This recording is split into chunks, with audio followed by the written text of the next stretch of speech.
آج میری زندگی کا بدترین دن ہے۔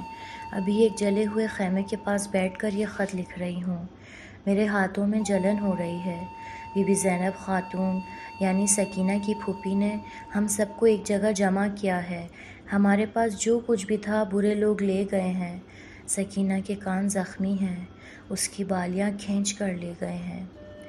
صبح برے لوگوں کی طرف سے کچھ بلند آوازیں آ رہی تھیں۔ وہ لوگ کچھ بجا رہے تھے۔ بابا نے بتایا کہ یہ آوازیں یعنی اعلان جنگ۔ امام حسین علیہ السلام کے اصحاب ایک ایک کر کے میدان میں گئے، سخت جنگ لڑی، کچھ برے لوگوں کو مارا اور آخر میں خود بھی شہید ہو گئے۔ سب شہید ہو گئے، حتیٰ علی اصغر۔ میں بہت نہیں لکھ سکتی۔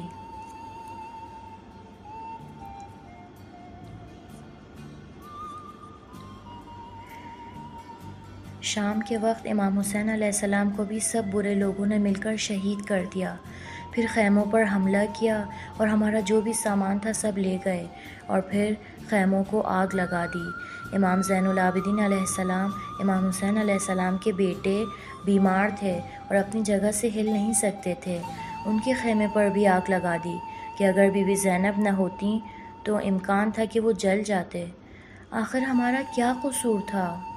ہم بچے، مائیں اور سب خواتین نے کیا کیا تھا کہ پتہ ہے میرے بابا بھی شہید ہو گئے ہیں۔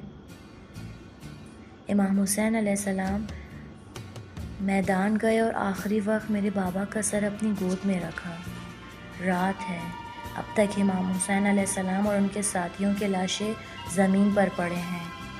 آب فرات پر سے پہرا ہٹ گیا ہے، لیکن اب کسی کو پیاس نہیں۔ بی بی زینب ایک کونے میں نماز پڑھ رہی ہیں۔ پتہ نہیں آج کیوں وہ بیٹھ کر نماز پڑھ رہی ہیں۔ بی بی رباب ان دنوں کی یاد میں جب حضرت علی اصغر کو گود میں لے کر ہلاتے ہوئے لوری سناتی تھیں، اپنے ہاتھوں کو ہلا رہی ہیں۔ میں اب مزید نہیں لکھ سکتی۔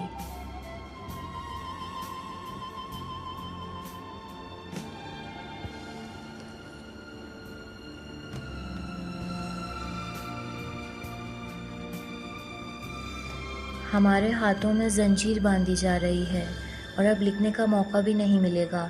یہ میرا آخری خط ہے۔ میں نے اس پرندے سے جس کا نام گندم ہے کہا ہے کہ اپنے پروں کو خون امام حسین اور باقی شہیدوں کے خون سے تر کرے اور پورے جہان کے پرندوں کو خبر دے کہ امام حسین کو شہید کر دیا گیا ہے۔ مجھے یقین ہے کہ کربلا کا واقعہ اگر میں نہ بھی لکھوں تو اتنا بڑا اور اتنا باعظمت ہے کہ ہمیشہ دنیا میں باقی رہے گا۔ مائیں اپنے بچوں کو یہ واقعہ سنائیں گی اور ہمیشہ گریہ کریں گی۔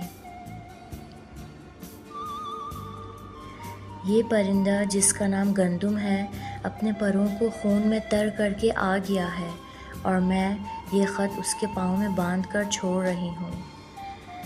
گندم جلدی جاؤ اور پرواز کرو، خرملا کی آواز آ رہی ہے۔